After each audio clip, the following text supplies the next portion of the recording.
de varillas roscadas.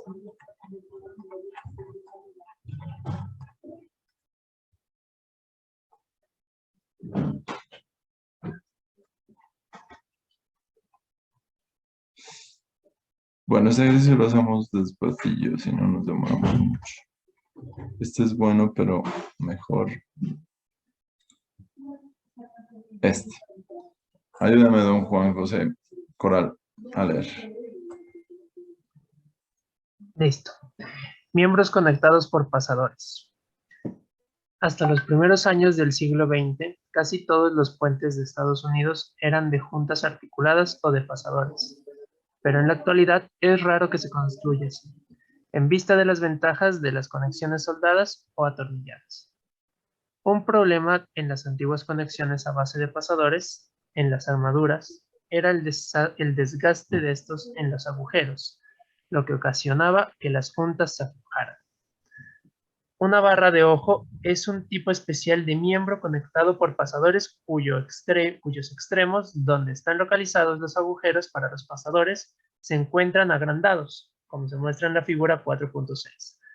Aunque en la actualidad se han vuelto casi obsoletas, las barras de ojo en un tiempo fueron muy comúnmente usadas como miembros en tensión en armaduras de puentes. Bueno, listo. Entonces, esos eran unos miembros. Lo hace que, bueno, ustedes son muy jóvenes. Ahora, ustedes han visto que los equipos de soldadura son unas cosas chiquiticas. No sé si han mirado en las ferreterías. Inclusive hay unos pequeñitos que los inversores. Entonces, los inversores, el arco eléctrico lo genera con un alza en el voltaje o elevan el voltaje de la corriente de 110 o 220 voltios. Antes, para poder lograr eso, ¿cómo se hacía? ¿Alguien sabe? Hay dos conceptos, ¿no? Una cosa es el voltaje y otra cosa es el amperaje, ¿cierto? ¿Alguien sabe cuál es la diferencia entre voltaje y amperaje?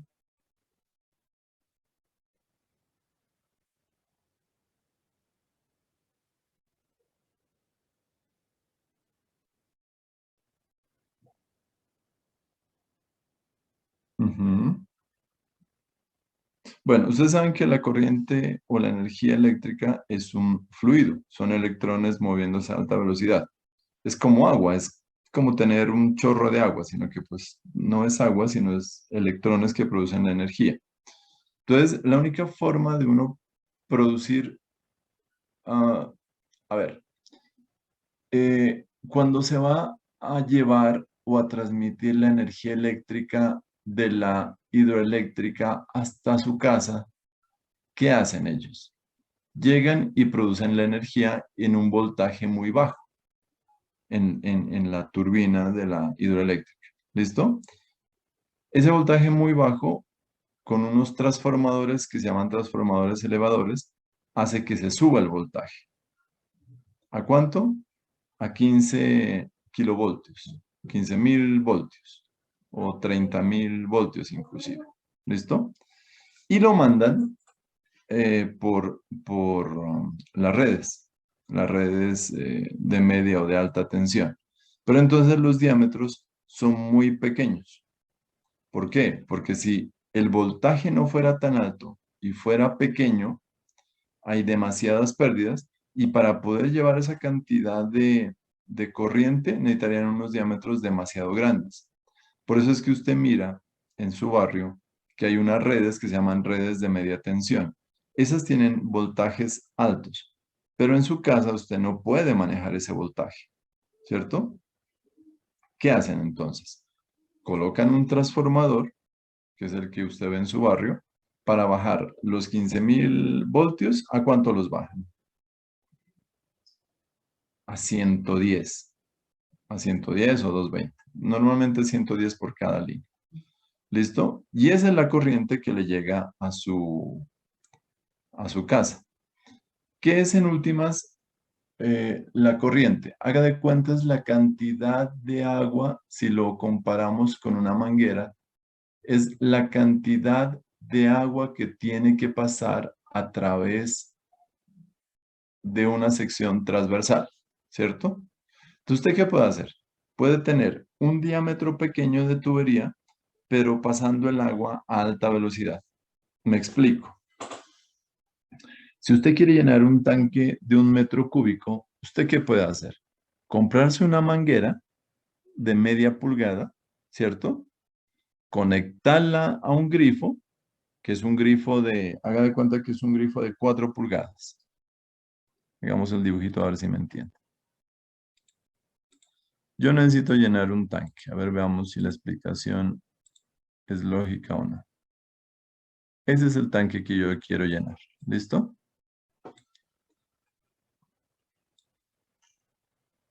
Ahí. Bueno, hagámoslo acá. Entonces supongamos que este tanque es de 1 metro cúbico. ¿Cómo puedo llenar yo ese tanque? De dos formas. Y al tiempo. Quiero que ese tanque se llene al tiempo. ¿Listo?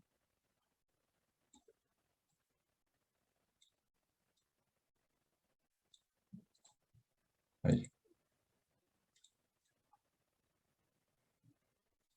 Y quiero que este se llene acá.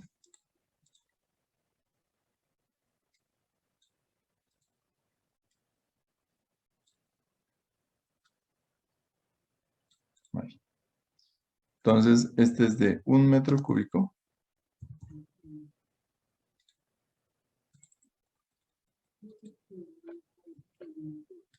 Y ese también es de 1 metro cúbico. Ese es el volumen.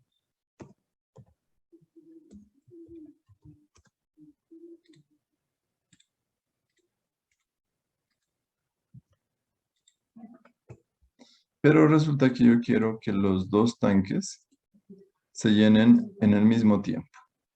Supongamos que yo necesito que se llenen, no sé, en 30 minutos.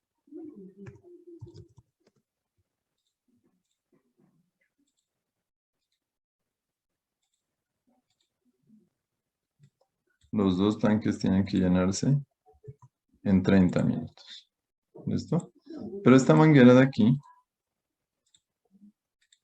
el diámetro de la manguera es de media pulgada.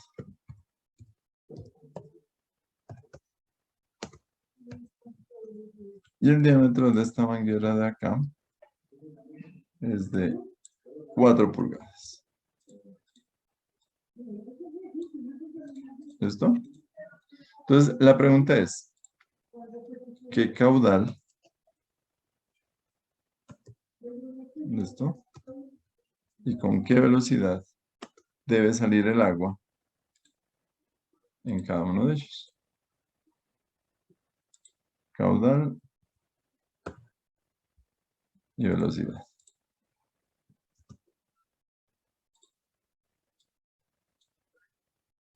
¿Será el mismo?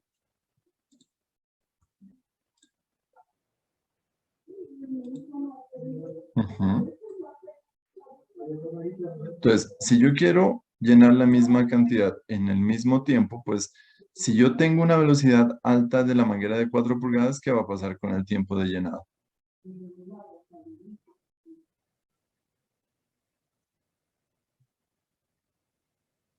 ¿Mm? ¿No se reduce? Se reduce, ¿cierto? O lo contrario, si esta manguera tiene un chorrito chiquitico de agua, pues no me voy a demorar 30 minutos, seguramente me voy a demorar 60 minutos. ¿Sí o no? Entonces, mire que la corriente funciona algo similar. Entonces, haga de cuenta que esta es la red de media tensión. ¿Qué tiene? Tiene voltaje alto, pero amperaje muy bajo. ¿Listo? O sea, viene mucho voltaje, altísimos voltajes, pero el amperaje es muy bajo. ¿A uno qué lo mata, el voltaje o el amperaje? El amperaje lo mata, ¿no? En cambio acá es lo contrario. ¿Qué significa lo contrario? Viene alto amperaje, pero voltaje muy bajo. ¿Por qué? Porque yo necesito que de aquí sacar hartas mangueritas que son las que van ¿a dónde? a su casa o a las diferentes casas. Eso es lo que normalmente hace un transformador. Llegar ese voltaje que está tan alto, bajarlo y distribuirlo a voltajes pequeños. ¿Listo? Siga. Espérame un rato.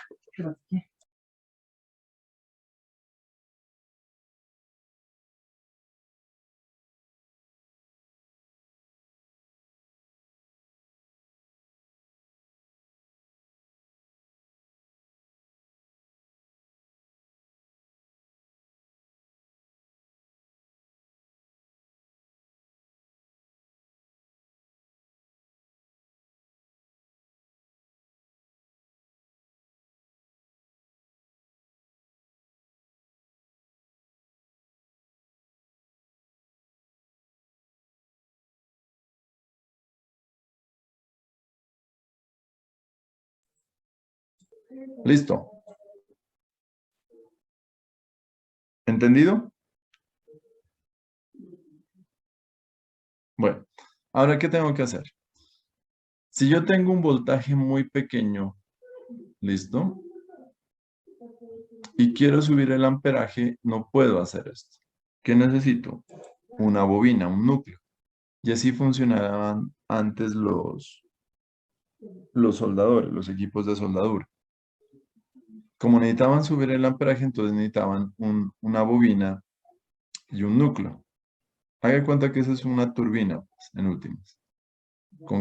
Suben el voltaje, suben el amperaje, perdón, con inducción magnética. Y la inducción magnética la genera el voltaje. Entonces eran unos equipos grandísimos que subían el amperaje. Pesadísimos, pues pesadísimos, pesadísimos. En cambio ahora, ese trabajo que antes lo hacía una bobina y un núcleo, ahora lo hace una tarjeta. ¿Con qué? Con circuitos, con transistores. Por eso es que ahora los soldadores o los equipos de soldadura son tan pequeñitos. En esta época, en los primeros años del siglo XX, no había energía. O sea, no había forma de soldar las conexiones. Entonces, ¿qué forma había? Una era con remaches calentados en caliente para poderles hacer la cabeza, y la otra era utilizar esto precisamente, unos miembros conectados con pasadores. Entonces, ¿qué hacían? Hacían esta forma, ensanchar acá, porque si no la falla, pues iba a presentar aquí donde está el pasador, y el cuerpo quedaba bien, pero la conexión fallaba. ¿Qué es lo que me dice acá? Dice, ya no es muy útil. ¿Ustedes creen que esto ya no es útil? ¿Han visto en algún lado este sistema?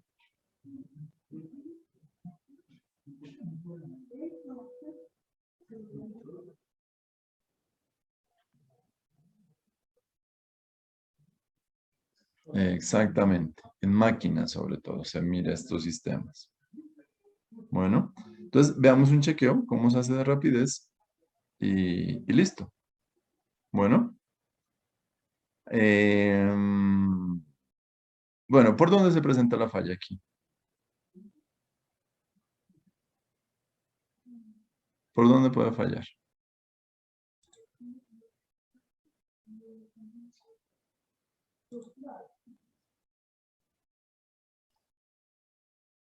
Bueno, puede fallar como siempre, ¿quién? El cuerpo. Siempre el cuerpo puede fallar, por fractura o por fluencia.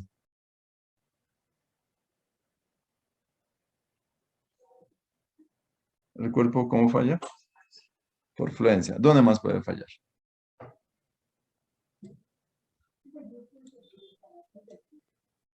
Por aquí puede fallar. ¿Sí o no?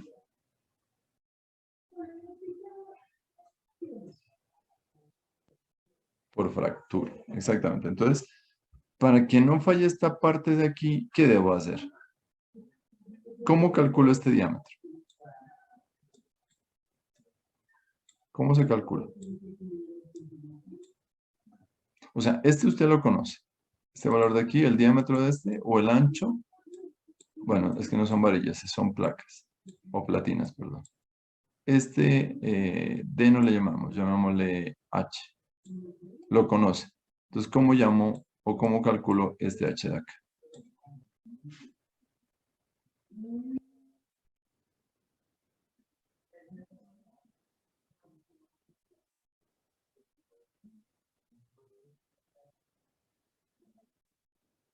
¿Cómo es que saber?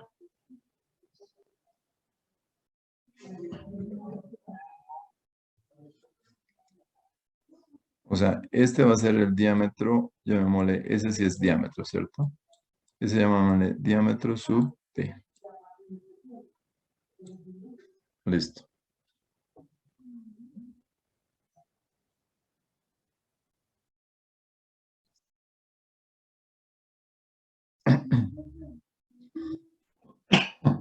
Acuérdese que la falla acá es por fluencia, la falla acá es por fractura, ¿no?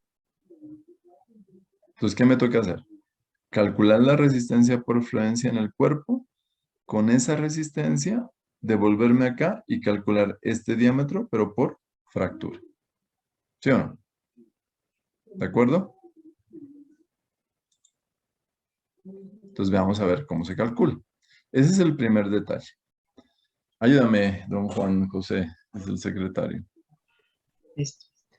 Las barras de ojo conectadas con pasadores todavía se usan ocasionalmente, como miembros a tensión en los puentes de gran claro y como suspensores en algunos tipos de puentes y por estructuras que normalmente están sujetas a cargas muertas muy grandes.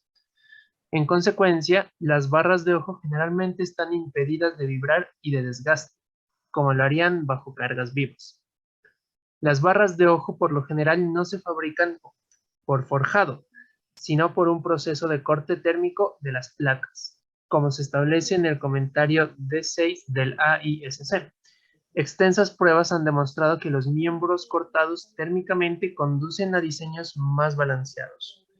Las cabezas de las barras de ojo están conformadas especialmente para proporcionar un flujo óptimo del esfuerzo alrededor de los agujeros. Estas proporciones se basan en una larga experiencia y en pruebas con barras de ojo forjadas, y los estándares resultantes son algo conservadores respecto a las miembros actuales cortadas térmicamente. Ujú. Las especificaciones D5 del AISC aporta requisitos detallados para miembros conectados por pasadores respecto a la resistencia y proporciones de los pasadores y placas. La resistencia de diseño de tales miembros es el menor valor obtenido con las siguientes ecuaciones, donde se hace referencia a la figura 4.7. Para la figura 4.7, Más aquí abajo. está, ¿no? Esta es, sí, figura 4.7, ¿no? Mire lo que dice cómo puede fallar. Puede fallar por fractura acá. ¿Esto cómo se llamaría esta falla?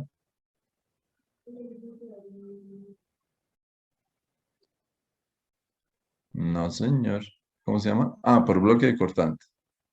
Cortante, no, hasta entendí. Por bloque de cortante. Esta falla,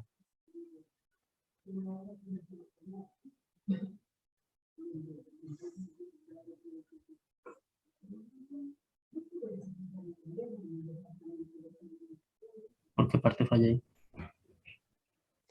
aquí falla por aplastamiento o por encocamiento. Se arruga el metal aquí, cuando es muy delgado. O sea, el perno o el pasador es tan grande y la carga es tan alta que arruga esta zona de acá. Es como coger una hoja, ponerle un pasador y aplicarle fuerza al pasador. Y esta es la resistencia por fluencia. Entonces, mire, puede haber fractura en la sección, ¿cierto? De conexión. Bloque de cortante, aplastamiento o fluencia. Esas tres fallas se van a presentar. Entonces, en la primera, mira aquí la carga nominal. Aquí es igual.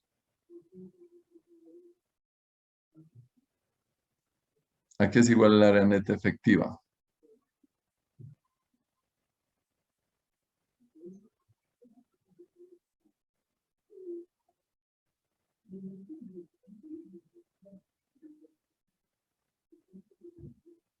O sea, mire lo que está haciendo acá. ¿Qué es esta parte de aquí? Hasta aquí. ¿Qué será esto?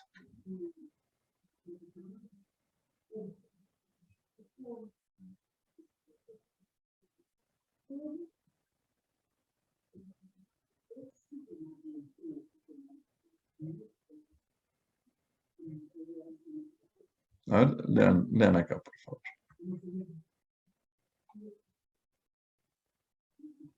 ¿Dónde vamos?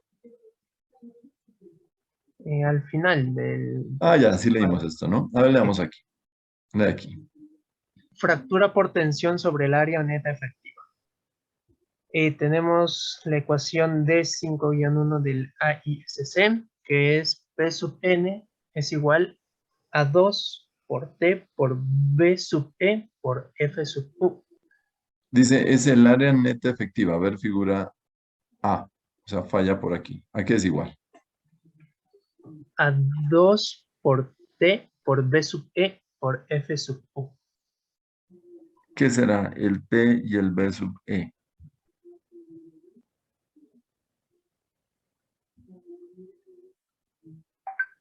Aquí le está diciendo, mire. Ese es el espesor y el otro está en función del espesor. Ujú.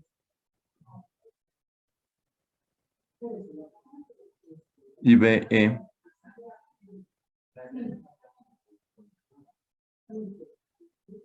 B es 2T más 0.63. ¿Qué será eso? Mire la fórmula.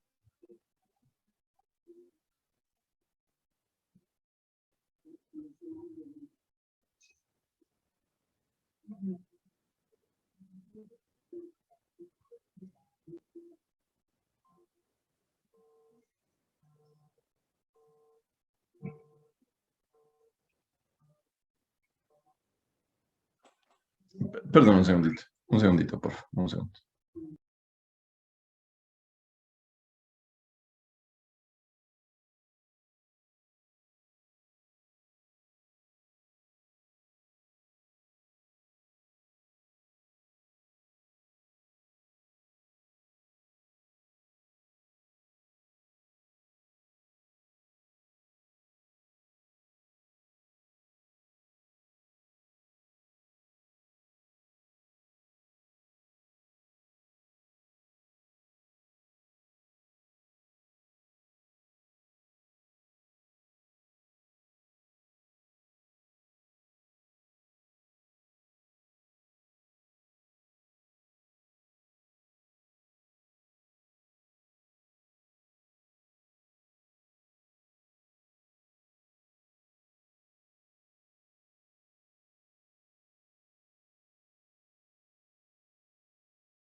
Qué pena, jóvenes, con ustedes. Bueno, regresemos a lo que nos interesa. Bueno, mire. Listo, obviamente, pues T es el espesor de la placa, ¿cierto? Y BE, ¿qué sería esto? ¿Qué será esto? ¿Qué creen que es? Ese no sería como un factor que hallaron con, pues, con pruebas.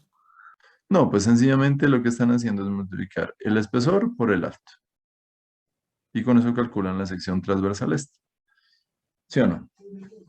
¿Qué falta aquí?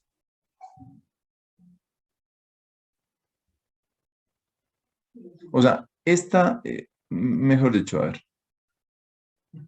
Este 2 veces T son estos dos de aquí, ¿cierto? Este y este. Siga.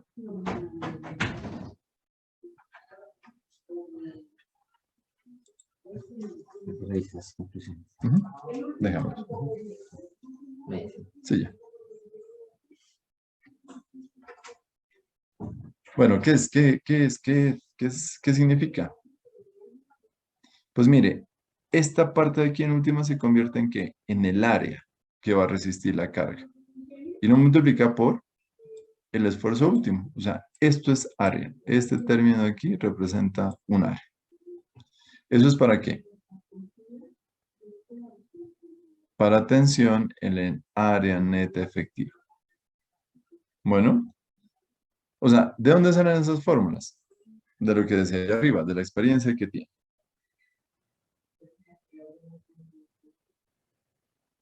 Bueno, ¿qué más? Listo, sigamos. El 2. Lea, por favor. Joven Juan. Segundo, por fractura cortante sobre el área efectiva. Veas la figura 47b. Tenemos P sub n igual a 0.6 por F sub U por A sub SF. Y En a su donde SF es A igual sub a... SF es igual a 2T por A más D medios, donde A es la distancia más corta del borde del agujero del pasador a la orilla del miembro medida paralelamente a la fuerza. Y D, El D es el diámetro. el diámetro del pasador. ¿Qué es A entonces? La distancia más corta del borde del agujero del pasador a la orilla del miembro. O sea, de aquí, o veámoslo acá mejor. Aquí, ¿cuál sería el de aquí? Y el El A. diámetro.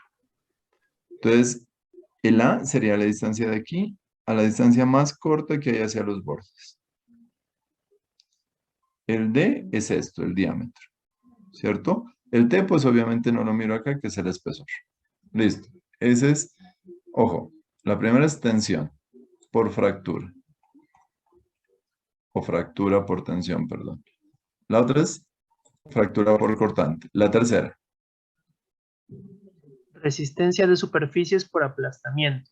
O sea, Véase ¿quién le 4. produce aplastamiento a quién? Las superficies entre sí. ¿Pero de quién con quién? De la platina con el perno. O sea, ¿el perno le puede producir aplastamiento a quién? A la platina. O la platina le puede producir aplastamiento a quién? Al perno. O sea, entre los dos van a generar aplastamiento. ¿Listo? ¿Cómo se calcula? Con esto. ¿Qué es APB? Lea.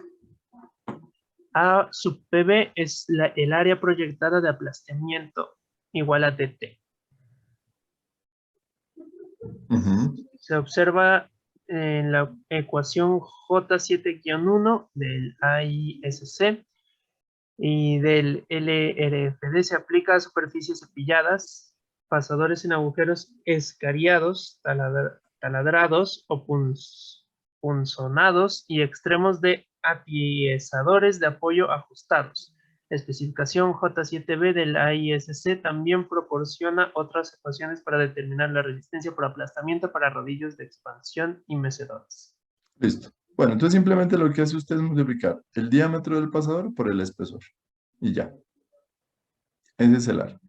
¿Y lo multiplica por cuánto? Por 1.8 por Fy. Esa es la resistencia al aplastamiento. Y la cuarta, Tenemos la afluencia-tensión de la sección total. esa sí es E. ¿dónde? En el cuerpo, ¿no es? En el cuerpo. Esa sí es la normalita. ¿Listo?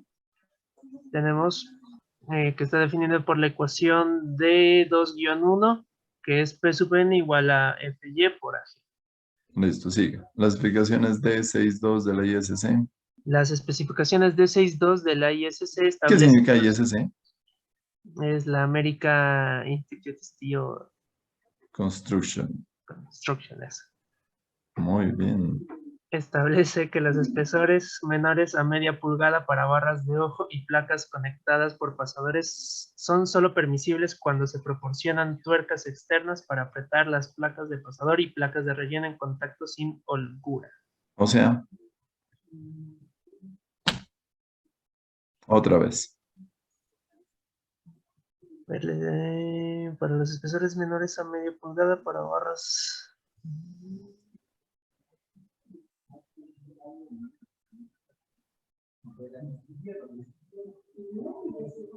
Para barras de ojo y placas conectadas por pasadores, dice.